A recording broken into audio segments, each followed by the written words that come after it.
Everybody, my name is Lori Krupp, and I am here on behalf of the National Catholic Reporter. We're so happy you're here today. It's great to all be back together. I've got my notes here, so if I look to the left, I'm not distracted. I'm looking at my notes. I'd like to welcome you all to a day of recalibration. I was kind of looking at our statistics before we gathered. We have folks registered from 36 US states and 6 countries. And Bob, no pressure to you, but one is from your homeland, Ireland. We have people that signed up from Ireland. Quick couple notes. You probably noticed that when you entered, you were muted. And we do that just to try to keep the listening experience a quality experience. We've learned that the hard way. We kind of had some funny moments in past sessions. So I also wanted to let you know that we are recording today's session, and Bob, of course, will be making some references to resources during the session. And don't panic if you don't get one written down that you would like, because on Tuesday of next week, you will receive an email from us, and that email will include a link so you can rewatch the recording if you'd like, but it'll also include a list of any of the resources that Bob refers to. And Bob has already given me permission to post the presentation that he's going to make today online as well. So you'll have access to that. You've already read the bio, perhaps, of our presenter today, Bob. So I'd like to just add a couple notes that were not in the bio. I first knew of Bob as kind of a mentoree, really. I attended many of his sessions, and we were in the same meetings together, developing things. And Bob, I kind of think of 2 words when I think of you. I think of innovator and maximizer. You're not really a guy who accepts status quo. You always find new solutions, and you maximize. You really take an opportunity in front of you and make sure you don't leave it behind until you've used every possible branch of that opportunity. And I've always really admired that about you. So I remember the day you told me you were not going to use the word retire or the mentality of retire, you were going to recalibrate. So that did not surprise me in the slightest. So with that, I'd like to begin. Bob and I selected an opening prayer, and it's one you may well have heard of. It's one of my favorites. It's by Thomas Merton from his book, Thoughts of Solitude. So I'm just going to ask you now to just take a minute, and we're going to take a deep breath together and breathe in. And let go, breathe out. And again, let's breathe in.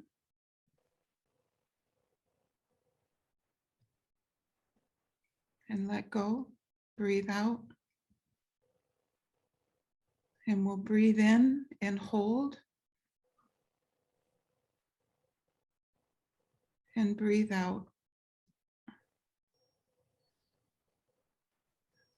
And mindful of everyone who's gathered with us here today, we pray. My Lord God, I have no idea where I am going. I do not see the road ahead of me. I cannot know for certain where it will lead, nor do I really know myself. And the fact that I think I am following your will does not mean that I'm actually doing so. But I believe that the desire to please you does in fact please you. And I hope I have that desire in all that I'm doing. And I hope I will never do anything apart from that desire. I know that if I do this, you will lead me by the right road, though I may know nothing about it. Therefore, will I trust in you always, though I may seem to be lost and in the shadow of death. I will not fear, for you are with me, and you will never leave me to face my perils alone. Amen. Amen. Are you ready for us, Bob? I am ready. All right, I'll turn it over to you then. I think the real question is, are you ready for me? That's First off, first off, I want to tell you how excited and humbling it is to be part of this webinar. I really appreciate this opportunity to kind of think out loud. And the reason I'm saying that is my favorite adult learning principle says that we as adults are experience rich and language poor. And what that means is we come to this webinar with all kinds of life experience. But if we don't have the words to reflect on that experience, we don't learn from it, nor can we share it with somebody else. And so I don't pretend to be the expert at recalibration at all. But what I would like to do is invite you to kind of share with me my own reflections on this what I'm calling my stage of life, this whole recalibration experience, as I try to put words on what I think this has been like. And so maybe some of my words will help name some of your experiences. Let's just see how that goes. That will be great. I want to start by, I want to share my screen here so that everybody can see what I'm seeing.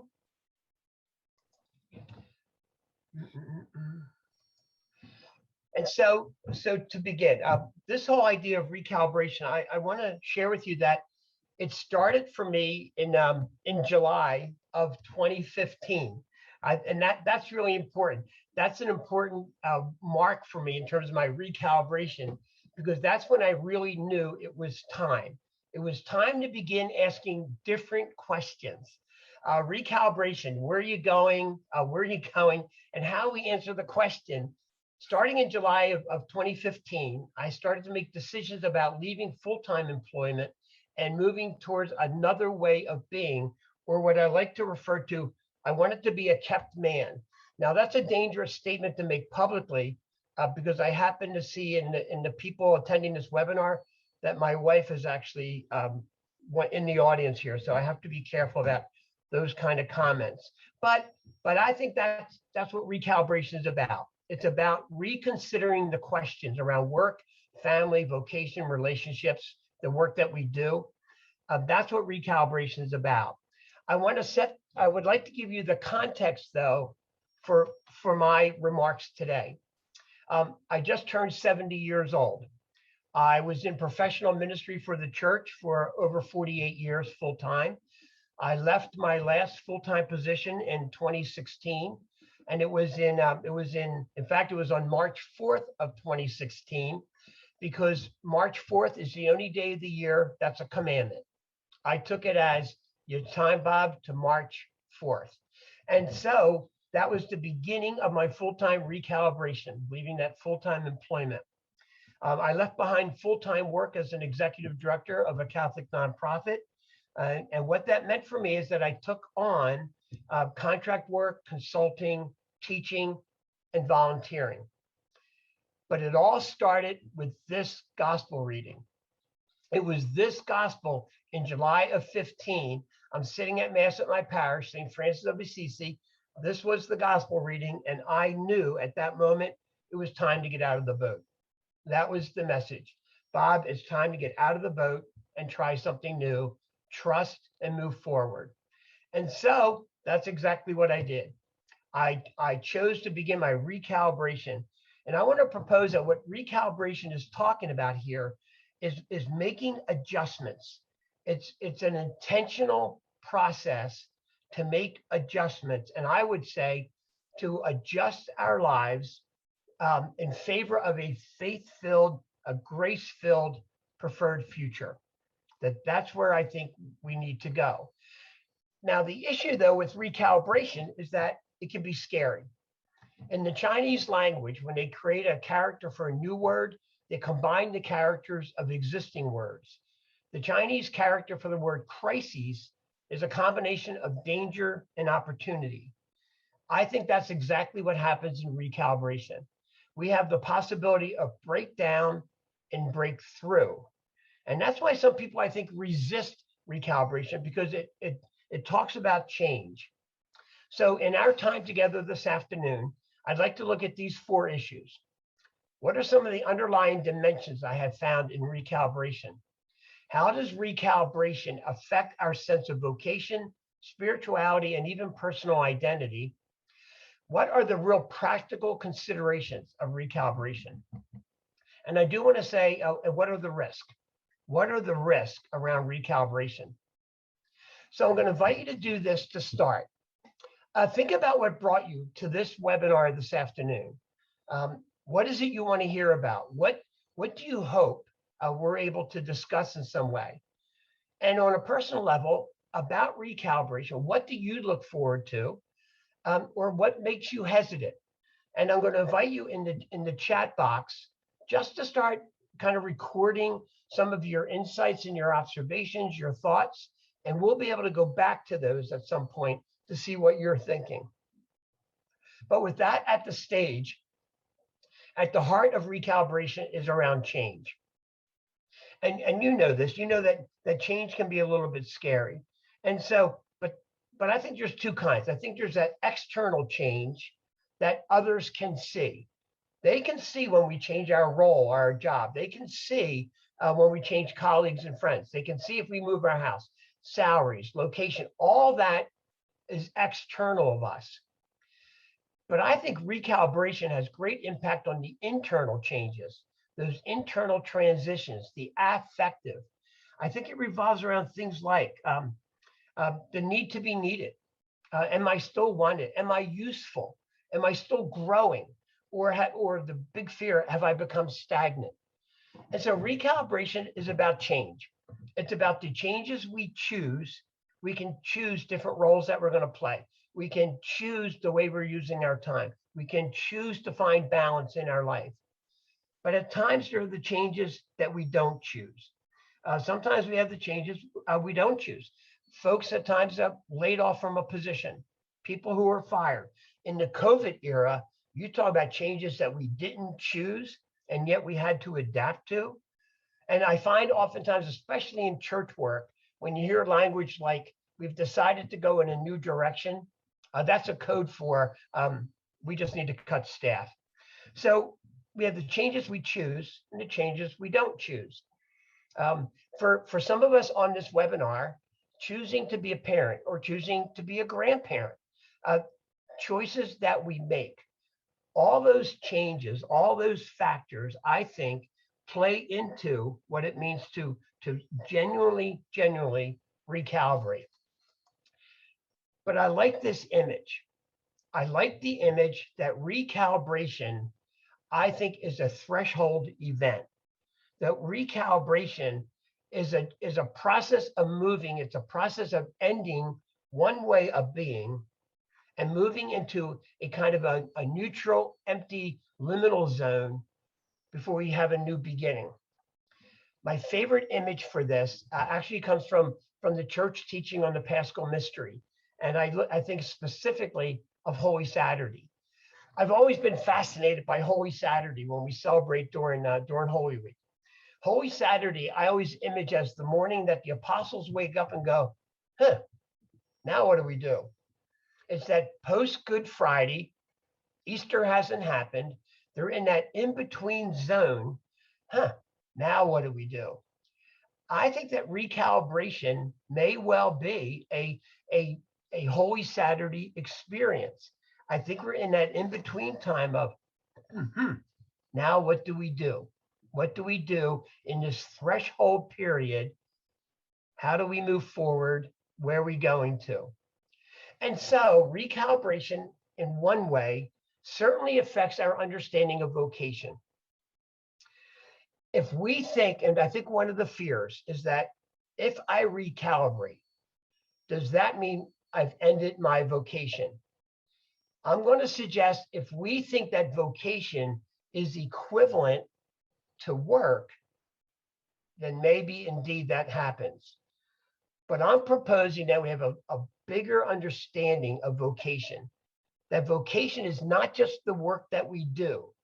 It's the way we choose to live. It's the people with whom we choose to live. The call of faith, the call of relationship, the call of work. And I think we move through seasons in our vocation. And so I think recalibration is one of those seasons in this journey of vocation.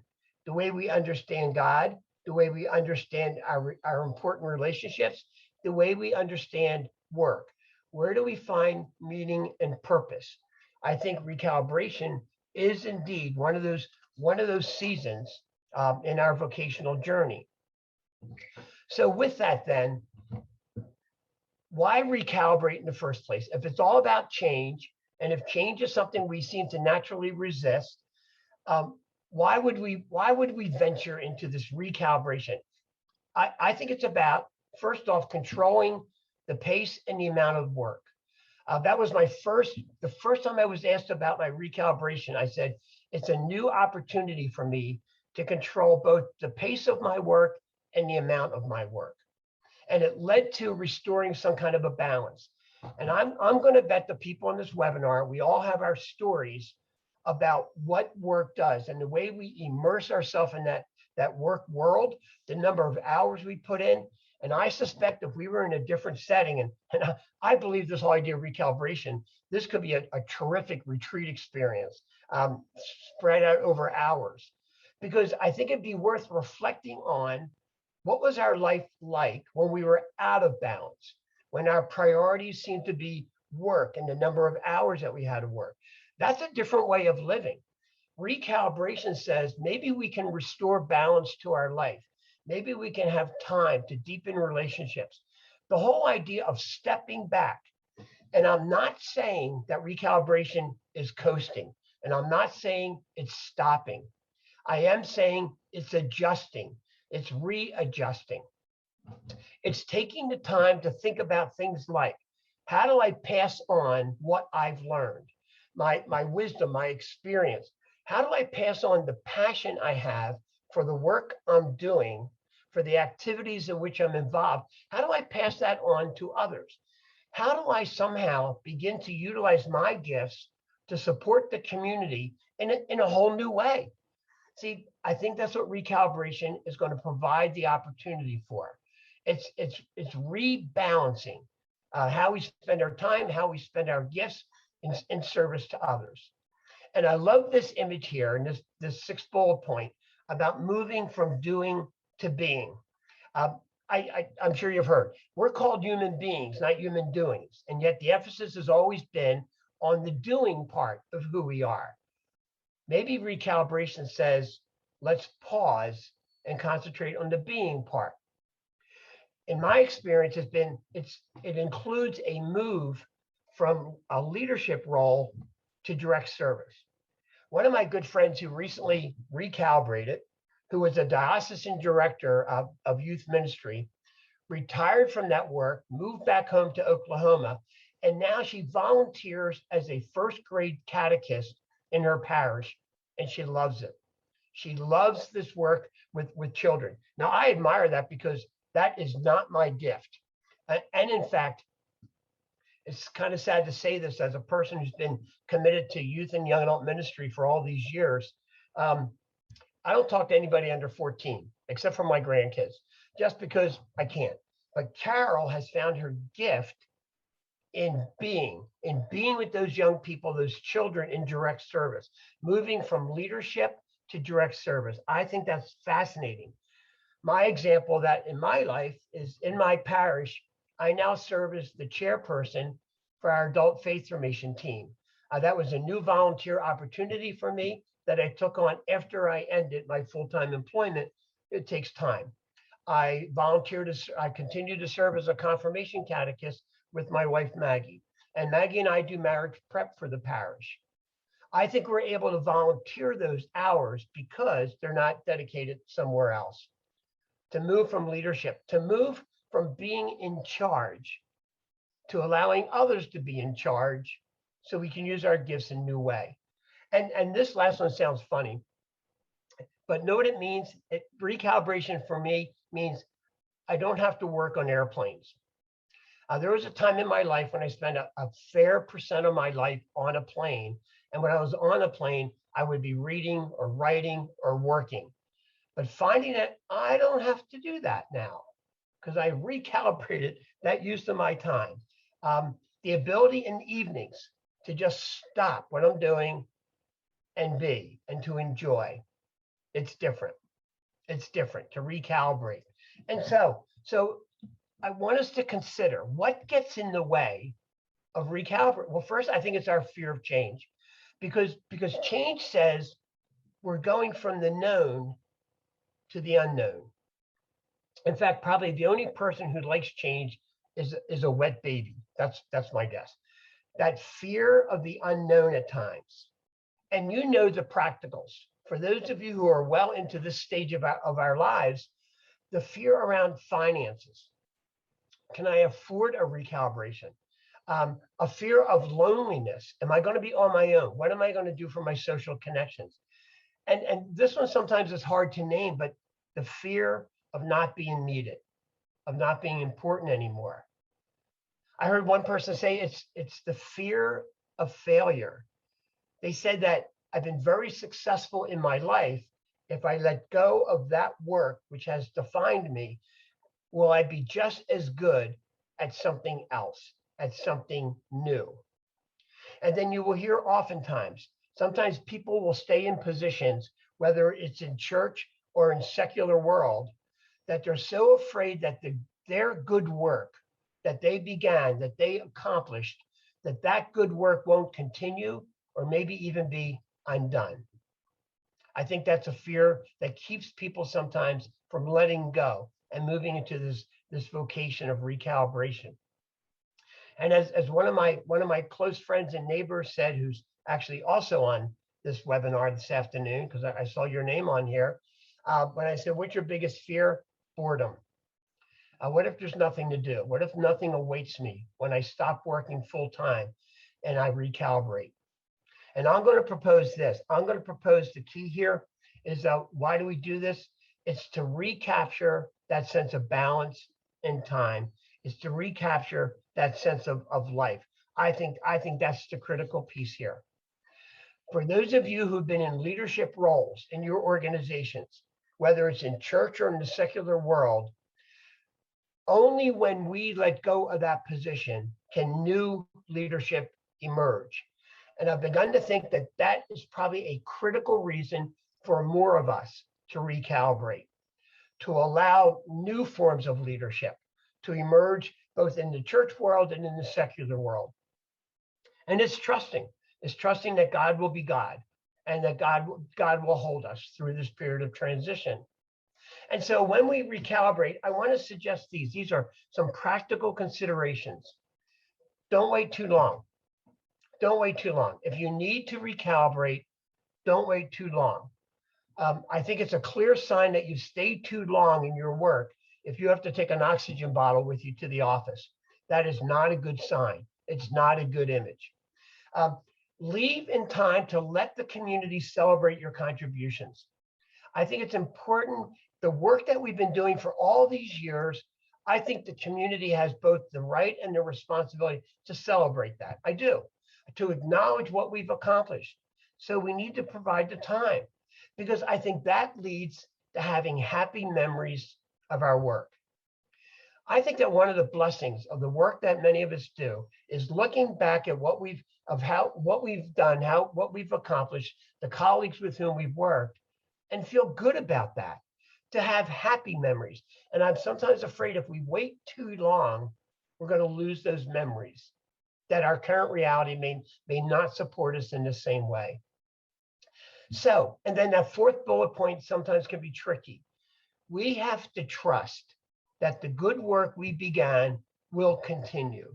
We have to trust that. We have to trust the community, whether it's a church community or a secular community, that community of colleagues will continue to sow, nurture, and harvest the seeds that we planted. You may know this, but Pope John the 23rd suffered from insomnia, and he had trouble sleeping. And think about that, the weight of the papacy just weighed on him. And so his spiritual advisor, which I think, what a title, to be spiritual advisor to the Pope. That's the business card I want. But his spiritual advisor taught John the 23rd a prayer. And the prayer was, every night John the 23rd would say, Lord, I'm going to bed now. The church is in your hands. I love that image. I think all of us would benefit from, Lord, I'm going to recalibrate now. The church is in your hands. The community is in your hands. Take care of the work I've been doing. It's time for me to do something else. It's time for me to recraft my identity. You see, I think this is a critical part of recalibration. It's about recrafting who we are. For those of you who are familiar with the work of Erik Erikson and his stages of development, I think we who are in that recalibration season, we are caught somewhere between that stage 7 and stage 8 of Erikson's theory. Stage 7 is where we are developing our identity. It's that generativity stage where our work, our career, family, our accomplishments, the achievements, all that is what's going into kind of creating our identity, crafting our identity, how we see ourselves. And those who are successful at that stage, Erikson will say to us, are those who feel like they're contributing to the world in some way. That by being active in their home or active in their community, they are somehow making for a better world. Erikson would say we move from that generativity stage to this 8th stage. I call it the wisdom generation. That may include a lot of us on this webinar today. It's that stage where the emphasis is on, now it's on integrity. It's a chance to reflect back at what we've done all these years and to reflect back with a degree of happiness and satisfaction, a degree of wisdom to look back and say, what are the lessons in my life? What lessons have I learned given my life's path? How has this shaped me now?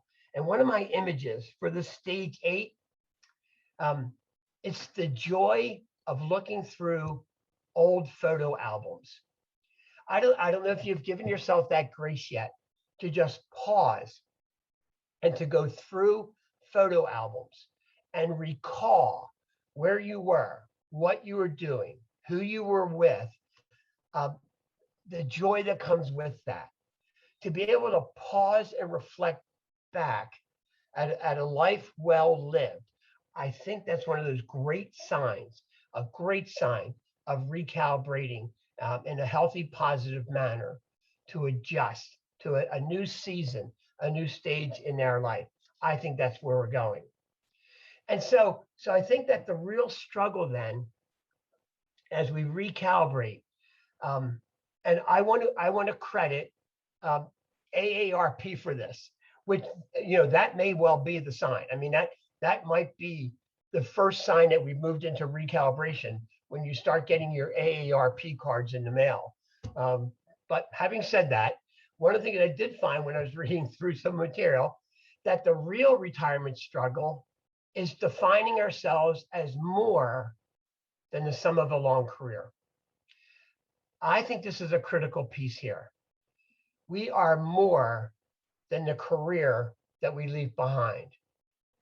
And that's hard. That's hard because that's what we know. Where we're heading, we don't know.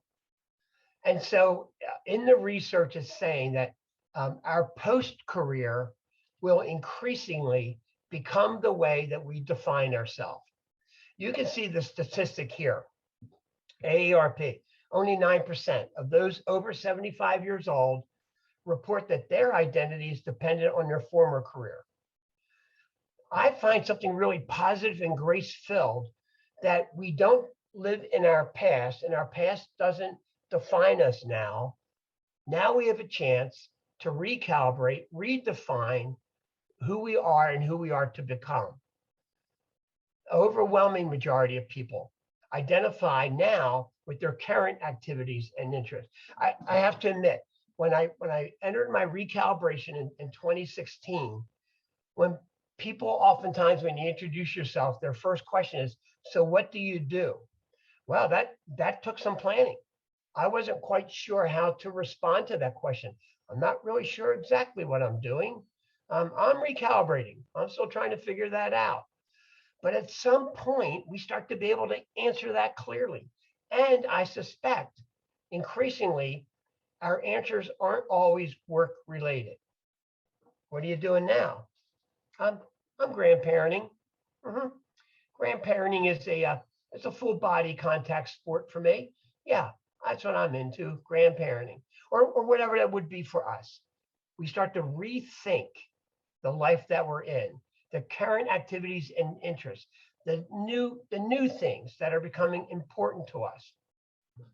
But I do want to provide this caution. We can't spend our way into that kind of happiness. It's not just about money. And I know finances are a concern for everyone as we move towards recalibration and full retirement. But money is not going to buy a happy retirement. There's got to be something else. And that's why I think recalibration is more than just finances. I'll break that open here in a moment. Because psychologists would say that the lack of a purpose, the lack of meaning can lead to depression, health, and in church language, we would say an empty soul. I've come to believe that recalibration is certainly an opportunity to live with integrity.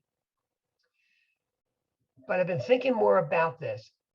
Recalibration is about addition and subtraction. This has really been fascinating for me to think through, and I have to admit, a little scary personally, because to recraft our identity means letting go of something else. This whole sense of subtraction, like what aspects of my identity do I need to or have to let go? I just read an interesting article in Sports Illustrated about professional athletes who, at the top of their career, which oftentimes happens in their 20s, maybe into their 30s, unless you're Tom Brady, then it goes into your 40s. But for the vast majority of professional athletes, the 20s and 30s, they're at the top of their career. And the article was about how difficult it was for them when they age out of their sport and they have to ask, who am I now? Am I now just a has-been? Am I now a former athlete? What do I do now? And the article was highlighting the amount of money former athletes and former athletic folks, not just professional athletes, but all of us amateur athletes, the amount of time and money being spent on trying to keep our body in the same shape it was in when we were in our 20s and 30s. I have to admit, I let go of that. When I think about my own subtractions, professionally, I'm no longer the executive director of a fairly large Catholic nonprofit organization. I had to let go of that part of my identity. It's been 5 years. I don't include that in part of my self-definition. On a personal level, I used to be an avid runner, and I used to play, I was an avid basketball player. I was a court rat. I had to let go of both, especially when I blew out my knee and had to get artificial parts. I'm starting to think that recalibration is characterized by new body parts, but that's probably a different workshop or something. But you see, it's part of a subtraction. You have to begin to let go of things. I spent the vast part of my life as a rock climbing, as my hobby, and as a rock climbing instructor. I haven't climbed in 2 years, partly due to COVID, but I had to let that go. You know, there are these subtractions that begin to occur. And I told you, I used to live a fair amount of my life on planes, going to speaking engagements. COVID shut a lot of that down. There are these subtractions that happen. And I'm going to say that's okay. I want to say not only is it okay, I think it's important to acknowledge the things that we need to let go, and then to identify the things we want to add. What do we want to add to our identity? We let go of certain things, but I think it's time to add on things. For me personally, adding on grandparenting. Maggie and I have 3 grandkids. Grandparenting is now part of our identity. This is part of what we do. I've added on, this is interesting. I didn't choose this, but God chose this. Mentoring. I have a group of young adults scattered across the country who are involved in church work that I meet with them individually once a month, just to talk about their invitation to mentor them into their church careers. Think about that. Think about serving on boards. One of the most exciting, most recent addition in my life is serving as part of what's called the Pentecost Vigil project. I think you'll have a chance at the end to hear more about that, but this is a group of people with extensive church experience who are creating an opportunity, given the Pope's call to a synod. This is a group that's developing a web-based opportunity for people who maybe are on the fringe or the margins of church, who aren't connected to a faith community, but to have some kind of a say about where they think the church needs to go. Well, that kind of volunteering, I think is critical. And I think we can all use our gifts in new ways. And I think that's one of the ways to find those opportunities to serve. And then in my parish as a volunteer. So think about, for you, what are you subtracting? And that's okay. What do you need to add on? And that's okay. I want to say, though, there are some practical considerations here. First, it takes time. And I would encourage you to take the time needed to process what's ending. Probably one of my fears around this whole idea of retirement dates is that to think I can go from going 60 miles an hour to zero is foolhardy. It's foolhardy and unrealistic. As we move towards retirement and recalibration, we need to take the time to process where we've been. What are we leaving behind? And an essential element of that, I really have come to believe, is to deal with past hurts and past losses. The inability or the failure to deal with the hurts and the losses in our life means we will carry them into the future forever. Part of recalibration is letting go, healing those things that may prevent a successful transition. There are the kinds of things that will anchor us in the past and keep us from moving into a new reality. Take the time to bring your best life forward. One of my reflections as I was journaling about recalibration, what am I leaving behind that I want to continue in the future? What is it that I really love about my life now that I want to make sure I hold on to? And it really made me think about what was important to me. And it was the personal and professional connections. It was my friends and colleagues. It was the ability to use my gifts on behalf of the wider community. It was having that sense of purpose. And I've come to believe that all those things can be found in volunteering, in mentoring, even in new hobbies. And I'll break that open in a moment. I knew I would miss my friends and colleagues. I knew I would miss being engaged in the field in some way. And so I found an adjunct teaching position because it keeps me sharp, it keeps me in the field, and it keeps me working with young adults. There's something about that. I have just found that so very important. Practice detachment and engagement. Recalibration is also an opportunity to begin to let go of some of those things from our past, maybe that we've collected over time, depending on our stage of life, really. And this depends on where you are at this time in your own journey, whether you're moving to a new ministry or a new work, maybe you're retiring from ministry, but it's an opportunity to begin to let go, to subtract, maybe possessions, maybe things we've acquired over the years.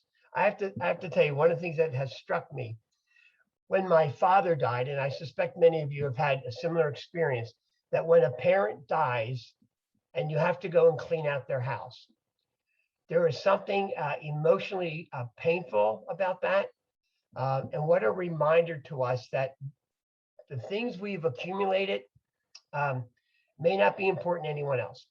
And maybe it's time to start thinking through a disengagement of some of those possessions, but maybe also some of the commitments that we've made over the years. It was significant for me as an executive director of this ministry organization, the first time I didn't go to the annual business meeting, to let go of that after 19 years as a director, to let go of that was really significant. It was important. It was a sign that it was time to move forward. Maybe there are activities that we've been involved in or commitments that we just need to let go. Takes time. It takes time to consider those issues for us. It takes time. But what it allows for is the new. Because recalibration means, what do I want to add on now? Is there some new work that I am called to? Is there some new work that I can be involved in? Are there new hobbies that I want to try? Is there a book I want to write? Is there something I want to know about? Is there, do I want to learn a new language? And it's funny for me to say that because I know my wife's on this webinar and she's thinking, I have no chance of doing that. That is not my gift. But I know it's somebody's gift. But I do know that recalibration includes moving away from work. And it might mean an hour at a time, or a day at a time, or a week at a time. This is really funny. One time, my wife Maggie and I were outside working in the yard, and it was a Saturday. And I said, you know, Mag, I really enjoy this idea of a weekend. This is kind of nice to be home and doing things around the house. And Maggie said, do you know that some people have weekends every week? I said, no, come on, you're not serious. And she went, yeah, some people have weekends every week. I thought, wow, that's something to aspire to. But this whole idea of moving towards the new, practicing the way we want to live for this next stage of our life. I know there are practical considerations around, especially finances. And I can't answer the questions for you, but I can raise some of these issues that I think we need to consider. I think it's really important to develop a budget. And this is not something I would have done naturally, but we have a good friend of ours who's also our financial advisor. He said the first thing to do is prepare a budget. He says, do you even know how much it costs to live year to year? Take the time to figure that out. And he said, and figure out your income streams. And then match them up. There's a concept. Match up my income stream versus my expense stream. I think it's important to think about part-time work, whether it's within the same field or a different field. But it's just a different way of using our gifts. Certainly plan around issues like health insurance and life insurance and disability, and for many of it, long-term care. These are very practical considerations that I think people have a tendency at times to avoid thinking about them because they sound so final. And I think it keeps us stuck. And I have found that when we can identify the critical issues and begin to address them, there's a sense of empowerment in that. So do a reflection with your checkbook. Do a values exercise. Where do you spend most of your money? How would you like to change that? Where do we spend money that we don't need to? Do we have a spending plan? I mean, these are practical considerations to think about what a recalibration might cost. I think that that's a critical piece here. And I would propose, you got to do your research. Find a financial planner, somebody who's good at this kind of stuff. Think about things like health directives and having an estate plan or a will. And then, as it was pointed out to me by our financial advisor, make sure you have some kind of a data storage location, and make sure somebody knows where that is, not just you. There's an idea. So, but that kind of thing, these are very practical considerations for us. But I think there's these other dimensions here. I think that there's a physical recalibration. And I would highly recommend commit to a healthy lifestyle and do it now. I said that for Maggie and I, grandparenting is a full body contact sport. I think it's critically important that we maintain a healthy lifestyle now so that it carries over with us into our recalibration. My biggest fear is if I was anchored to a chair, anchored to a room, I would find that hard. So we got to think now. I don't think it's a case of, well, And when I stop working, I'm really going to start taking care of my health. Yeah, I think that's like a step too late. So think about how do we stay healthy now? And that includes things like sleep, diet, drinking, exercising. Think right now that when do you feel most alive? When do you feel most healthy? What are the characteristics of that? And how do you hold on to that? How do you hold on to those moments? And if this seems like a task that's a bridge too far, commit to calibrated changes. Commit to small steps, but make small steps on a continual basis. Identify the steps you need to make and move forward. I think that's a critical part of what we're called to do. But it's not just body. It's also about relationships. I think that this is a critical part of recalibration, is to make sure you hold on to or actively create a circle of friends, people you like being with. I think that's a critical task. And I want to share two examples. Maggie and I belong to we call it the dinner club. The dinner club is these are folks that we've been meeting with once a month for prayer and dinner, and we've been doing it for over 30 years. That dinner club is my inspirational church. I've always maintained, as a person who's worked for the institutional church, I always think you have to belong to an inspirational church in order to survive the institutional church. So that's a personal thing. But my second group, I have a wine flag. I just want you to know, Maggie and I have a wine flag. We belong to the Shade Tree Sippers. We live on Shade Tree Lane, and we have neighbors on our street who share a love of wine. We do a lot of research about wine, and we have a wine flag. And when the wine flag is outside, people know they can just stop in, just pull into the driveway, and we're going to stop and share wine. And we share wine, and we share stories, and we share time. There's something about creating those networks that I think is so incredibly healthy and so incredibly powerful. My dinner club and the Sippers.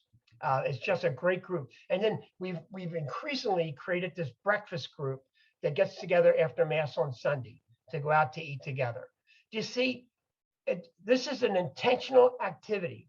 We sometimes wait for these things to occur. I'm saying we need to be proactive about creating those kinds of relationships in our life, and we need to schedule those kinds of activities, that kind of recalibration. But I would include in this, pay attention to your faith life. Find a faith community that supports you and your recalibration. For those of you who may be working for the church at this point, maybe it means finding a new community that will help you go deeper. Whatever your reality is, make this a priority, because I have found increasingly it's important to pay attention to my faith health, my religion health. I need to be part of a faith community because that's where it provides a sense of meaning and purpose and understanding in terms of mystery and transcendence. Spend the time developing a daily or a weekly prayer pattern. I'm an advocate, obviously, of communal prayer, that gathering around the Eucharistic table as a Catholic Christian, and I'm an advocate for daily prayer. And in fact, I'm taking a page from Meister Eckhart, the Middle Ages mystic. He said, if the only prayer we say is thank you, that will be enough. Every night, I try to pause and think of 3 things that I am grateful for that happened during the day. And here's what I found. When I do that on a consistent basis, I can't stop at 3. I just think it's a way of fostering our sense of gratitude and spirituality for the gifts God's given us. Foster your creativity. I think it's really important to think about things you might want to learn. Now might be a great time to learn new hobbies. I have spent more time in the garden. I think I inherited this from my dad. My dad went from working 3 jobs to now all of a sudden he was the chief gardener for he and my mom. I love being out doing that kind of thing. What are the hobbies for you? What do you want to take up? What's on your bucket list? Both in terms of things you want to accomplish or maybe places you want to go. What's on your bucket list? And then plan how you're going to begin. put one on your calendar. And I'm going to say, don't wait too long. Seriously, nobody wants to get at the end and say, oh, I never got around to my bucket list. Well, it's called a bucket list for a reason. You know the history behind the whole image of kick the bucket, which I don't quite understand where that came from, but I know the image works. What's on your bucket list? And then every year, can you commit to knocking one of those things off? But also maintain your sense of curiosity. I love this phrase. Curiosity is a fountain of grace. I think that's incredible. I think it's a grace for us. Is there something new you want to start? A business, mentoring, consulting, writing? Is there a volunteer work you want to be involved in? Is there something new you want to learn? I keep watching. We have a really good community college system in the state of Maryland, and I keep watching for the offerings because I would love to take a course on astronomy. I'd love to know more about the stars and the planets and the universe. I keep looking for something around that. Is there something new you want to learn? That curiosity, I think, is critical. But I would highly advocate continue to volunteer in your church or in your community. Continue to give back, to be involved, to have that sense of purpose that comes from giving to others. I think that's what we're called for. And so as I start to put this together, then I want to remind us, it's a process, and you don't got to get hung up. Don't get hung up on crafting the perfect recalibration or the perfect retirement. Seriously, you know how life is. Life is messy. Life is chaotic. It's good to have a plan, and you know how it is. God always laughs when we have a plan. It's like, yeah. But I will say, it's an intentional activity to which we have to attend as part of this stage of our journey. I think that's a critically important part of all this.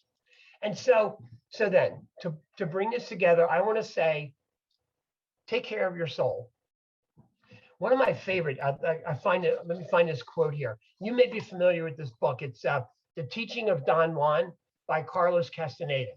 And in this book, he's talking to this Native American shaman, Don Juan. And Don Juan, here's Don Juan's advice to Castaneda. He says to him, anything is one of a million paths. There are a million paths that go into the bush. He says, but this is how you know it's the right path. Here's the question to ask yourself. Does this path have a heart? Does this path have a heart? That's the question for us. I think that's the question. As we care for our soul, what enlivens our spirit? When are we happiest? When do we experience a sense of deep joy, that deep sense of awe? Does my path have a heart? I think that's critical. Rolheiser says this, Ron Rolheiser, he says, let go of our wounds, the need to own, sophistication, performance addiction. For those of us who had high-powered jobs, that performance addiction can be deadly for us. Let go of that. Think of it as purgatory, as a process of maturing. It's a holy Saturday moment. Let it go, move forward, begin to recalibrate. We have to move forward. One road leads home. 1,000 roads lead into the wilderness. Does your path have a heart? So when you think through what we've covered, and you're probably thinking that maybe I've been drinking from a fire hydrant here. Think through what caught your imagination, your attention. What scratches where you're itching? What do you need to do to move into a grace-filled, preferred future? What might stop you? Who are the friends and colleagues in your life? Who's in your inspirational church that can help you recalibrate? How do we begin to move forward? And so I think what I'd like to do is this. I think I'd like to go back to Laurie. Laurie, I can either do closing prayer and then open up for questions, or do the reverse. What would be your recommendation here? I would love to do the questions first, Bob, because I'd love to send us off in prayer. Okay, I'd be happy to do that. Let's go back to this. So do you want to go into the chat room, Laurie, and see what's showing up there? Sure. I'm going to ask one that kind of seems to sum up kind of, what's this, how, am I ready? How do I know? And where do I begin? I would say that this is in church language, we would use the concept of discernment. I think this is a moment of discernment. It's that intuitive sense. It's not just an affective. It feels right to me. I think intuition is deeper than that, and discernment says, how do I begin to name that I think of it as a dis-ease that inside me, that urge for going, that urge for moving. How do I know it's time for me to get out of the boat? It hit me listening to the reading. My internal intuition that says it's time was confirmed in that gospel reading. Now that's pretty stark. It's kind of like St. Paul on the road to go arrest the Christians, getting hit with a lightning bolt or something and going blind. I mean, that's kind of there's a discernment for you. It's not always like that for all of us, but I would recommend that it's a call to quietly, prayerfully discern. Now it's the time to make a change, to get out of the boat. Time to get out of the boat. Trust that God helps us walk on the water. We're coming close to the end of the hour, and what I'm going to do, Bob, is I'm going to kind of sum up some of these questions, and I'm going to ask you to do a titch of writing for us, if you would be willing to do that, and we will include that with what we send folks next week. Are you up for that? I could be. Let me discern that. I'm just kidding. But Laurie, what are you thinking? There's a couple of neat things that people have said here that I know you're going to it's going to trick your imagination a little bit. So I might ask you to respond to a couple of things that we can send along with your presentation to folks. If that sounds good. Oh, yeah. Okay. Okay. Before we go, though, when we were having our preparation meeting last week, you began speaking about this project you're working on with the Synod. And one of the things I really resonated with is myself and so many of our readers, we maybe are connected to the church in a non-traditional way, like maybe we not necessarily going to mass every Sunday or registered at a parish. And what are the options for me to be involved in this time when the Pope seems to be saying, I'm going to make a way for people's voices. So will you just take a minute or so and let us know about that project? And is that something we can send along to people with the other resources we send? Yes, I refer to it as it's the Pentecostal Vigil process or Pentecost Vigil process. And that's actually the website, no spaces, PentecostVigilProject.org. This is a group of friends and colleagues who've been actively involved in church leadership for years and years and years, who in conversation, and this just started over the summer. This was pre-synod, but they started the conversation about how do we help lay Catholics, how do we help, I call it amplify their voice, amplify their experience of church, and especially to church leadership. And so no sooner did that conversation begin than Pope Francis announces the whole synodal process. And so quickly that group took on this idea of amplifying voices through the lens of the Synod. And it was especially important to do three things. One, it was to assist parishes and other faith communities to engage in the Synod process. So on their website, they've developed all these resources. They've collected resources to help people conduct a synodal process in their faith community. But second, it's to create an online community for those who might feel disconnected, disaffiliated. Maybe the folks who are on the margins or on the fringe. One of the benefits of technology and social media is our ability to connect via the internet. And so to create an online internet community that would allow all folks to engage in this synodal process, I think that's a real gift. And then the third, it's really to amplify the voice of lay Catholics who are committed to discerning the role, committed to discerning the voice of the Spirit amidst the chaos. I have a bias. I have a particular fondness for the Genesis story in one of the older Protestant versions of Scripture.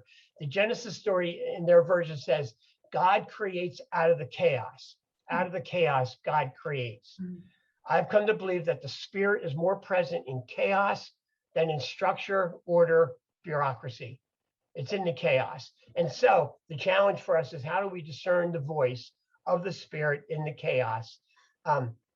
It's a Pentecost moment, which is why this project I've committed my time and effort to the Pentecost Vigil project, because I think it's that important.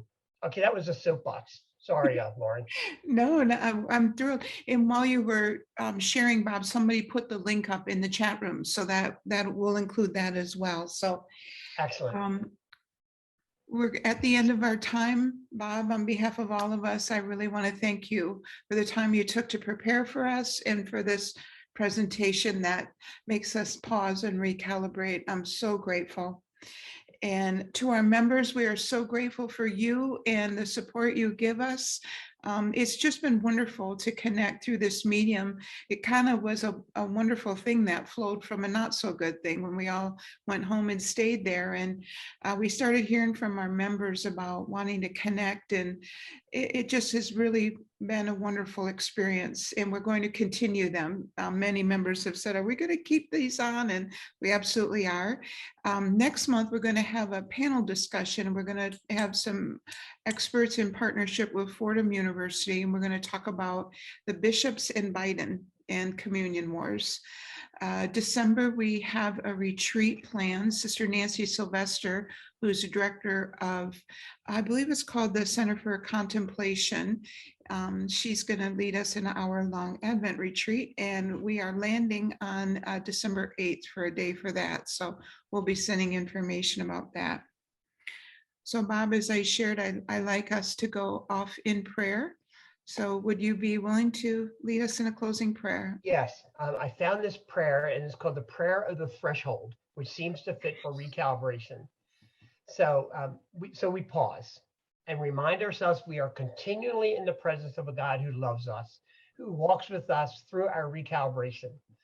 And God of the threshold, this we pray, that what comes in enters by consent, by invitation, that what passes through crosses over with grace, with mercy, that what dwells within resides in delight, in integrity, and that what goes forth emerges for peace, for blessing. Amen. Amen. Thank you, Bob. God bless you, everybody. Bye. Good being with you. Thank you very much. And thank you, NCR, for the opportunity. Absolutely.